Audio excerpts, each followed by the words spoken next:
Hello everyone. In this presentation, we are going to talk about the 3D motion capture analysis. We chose this because we are interested in biomechanics and we think this technology is fundamental for analyzing biomechanics principles. The main purpose of this technology is to capture the movement of an object or human in three dimensions. There are many different ways of capturing motion, which is then processed using software to create 3D models. Those models can be analyzed and used for many different purposes. There are two types of motion capture systems, which are optical and non-optical. They both have some advantages as well as disadvantages. Optical systems require one or multiple synchronized cameras and markers that measure trajectories of target points on the body, or they can be markerless and compute motion based on the silhouettes or other features.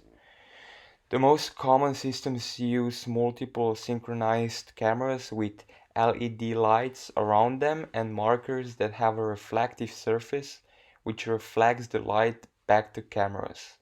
This kind of system is able to determine the exact position of the markers with a 2 mm accuracy, which is the thickness of a sheet of paper. On the other hand, non-optical systems do not require any cameras and are based on inertial, mechanical, and magnetic sensors.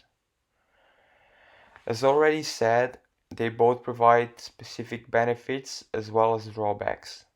Optical systems compared to non-optical systems are more accurate and are not subject to magnetic challenges, but are more expensive and require more equipment and preparation. They are done in carefully calibrated rooms to get the highest possible accuracy, but are therefore less flexible.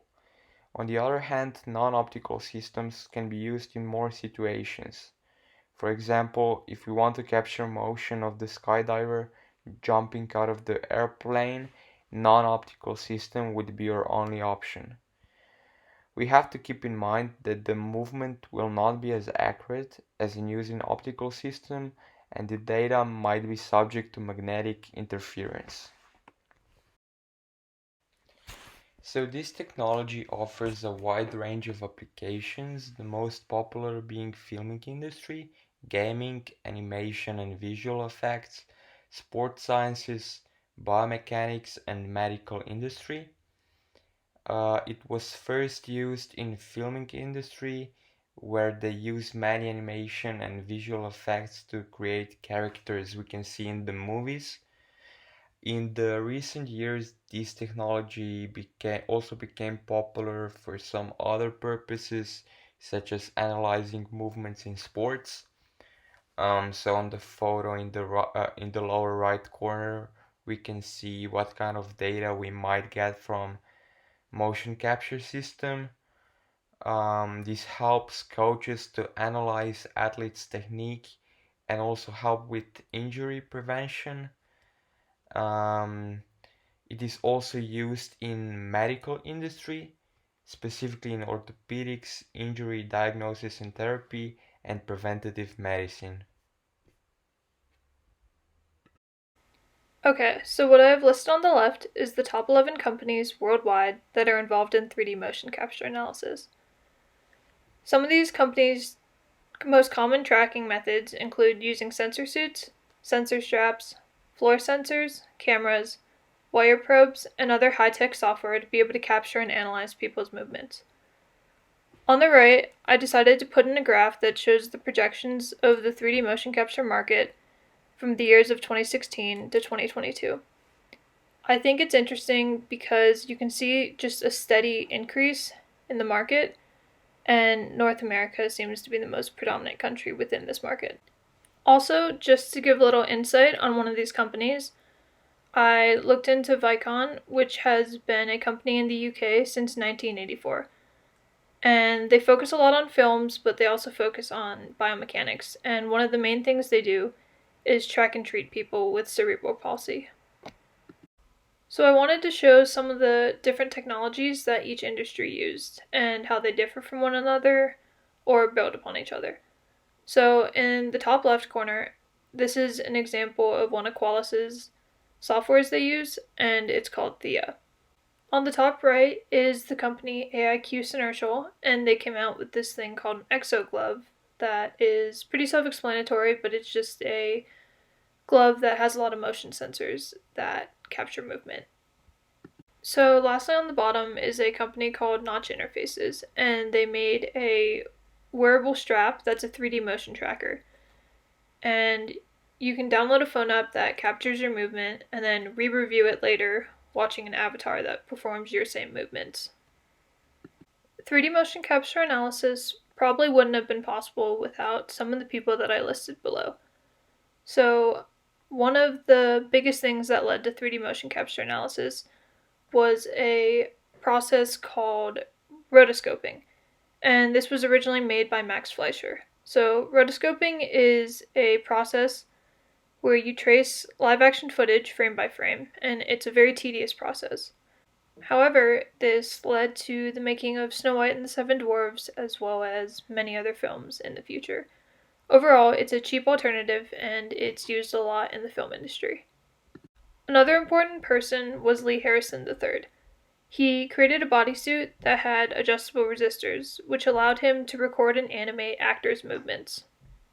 A couple other people that contributed were the Weber brothers, who made a model for quantitative studies of human locomotion, Marion Muybridge, who detected human movement with photographic techniques, and I put a photo in the bottom left corner showing that. Wilhelm Braun, who's an anatomist, he's in the bottom right photo. And lastly, Otto Fischer, who used Newtonian mechanics to report measurements of body segment movements, and he was able to calculate joint forces and energy expenditures. So, 3D motion capture has improved medicine in many different areas, and some of these areas included are in orthopedics, preventative medicine, physical therapy, and in MRI diagnostics.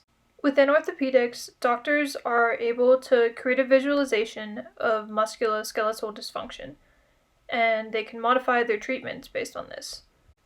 Within physical therapy, physical therapists are able to track exercise movement and find the fastest way of recovery for their patient. For preventative medicine, it can be used to check for any future issues or try to prevent them, or at least lessen them. One example could be tendonitis in an athlete. Lastly, it's used for MRIs, so brain activity can be monitored while a person is performing an action. 3D motion capture analysis is mainly used in data collection for moving subjects or athletes. However, there's some glaring ethical issues that arise during these applications, specifically in sports. So for athletes, there is a large psychological impact that having a biosensor does have, whether it's through indirect or direct sensors. Simply knowing that their movements are being continuously analyzed through this process can subtly impact this athlete's performance and their mental state. Consequently, they might not perform as well or just might feel off during a race, a game, you name it, and they might end up choosing not to use this product or this biosensor in the future. On top of this, in direct sensors, there is a large physical impact that wearing these biosensors has, and this is really compounded with the psychological effects. As you can see in these images, there's just some racers at the starting block, and even a small watch can possibly throw off the way that a runner moves his or her arms, and even can affect their aerodynamics, which in very competitive races or games could end up being the difference between a win or loss. Ultimately, these impacts could lead athletes and other possible subjects to refrain from using these products. In discussing future advancements needed in the field of 3D motion capture analysis, we will examine various current limitations. The first comes from direct biosensing methods. This technique can be used in a variety of environments and is particularly used to track kinetic measurements. However, an issue known as sensor drift affects the accuracy of these measurements. While these issues can be reduced in processing, ultimately this method is rendered to be not fully resolved and capture periods are therefore limited. Also related to direct biosensing is marker placement. Not only can inertia or sensor drift affect the data viability, but so can the actual placement of markers on a subject. The exact placement of these markers on anatomical landmarks is difficult to realize for the tester or user, and markers placed in the skin don't necessarily correspond to 3D joint positions used in analyzing and post-processing.